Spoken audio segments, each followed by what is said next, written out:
சாய்ராம் வணக்கம். எல்லோரும் என்ன பண்ணுறீங்க? இன்று செவ்வாய்க்கிழமை, அதோட கிருத்திகையும் கூட. ரொம்ப ரொம்ப விசேஷமான நாள் இல்லையா?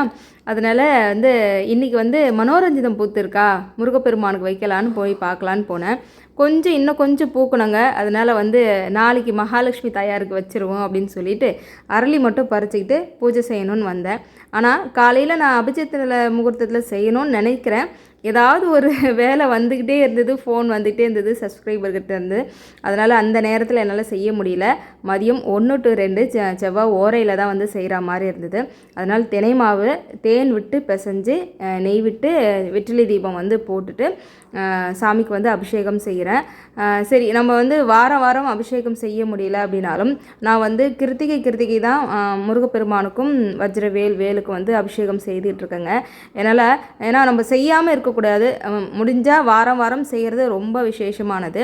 அப்படி செய்ய முடியல அப்படின்னா வளர்பிறை சஷ்டி இல்லை கிருத்திகை இந்த மாதிரி நாட்களில் நம்ம அபிஷேகம் செய்தாலே போதுமானது. நான் இன்றைக்கி ஒரு 5 அபிஷேகம் செய்திருந்தேன்.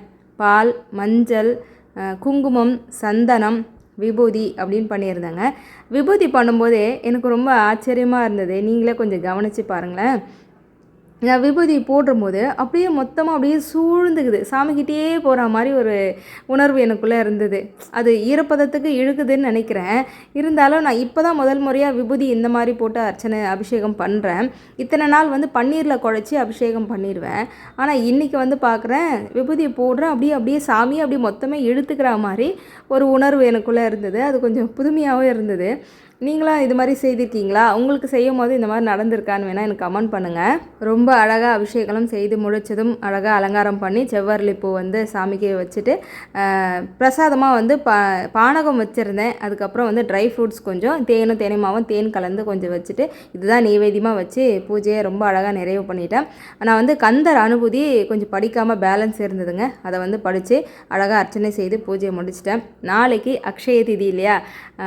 மகாலட்சுமி தாயாருக்கு ரொம்ப விருப்பமான நாளும் கூடன்னு சொல்லலாம். அந்த நாளில் எல்லா தெய்வத்தையும் நம்ம வழிபாடு செய்தாலும் மகாலட்சுமிக்கு அப்படின்னு கொஞ்சம் கூடுதல் நம்ம சாமிக்கு அபிஷேகம் பண்ணுறதா இருக்கட்டும், அர்ச்சனை செய்கிறதா இருக்கட்டும், கண்டிப்பாக கல்லுப்பும் மஞ்சளும் வாங்கி பூஜை அறையில் வைங்க. உங்களால் முடியும்னா தயிர் சாதம் வாங்கி நம்ம செய்து ஒரு 2 பேருக்கு தானம் கொடுக்கறதும் ரொம்ப நல்லது.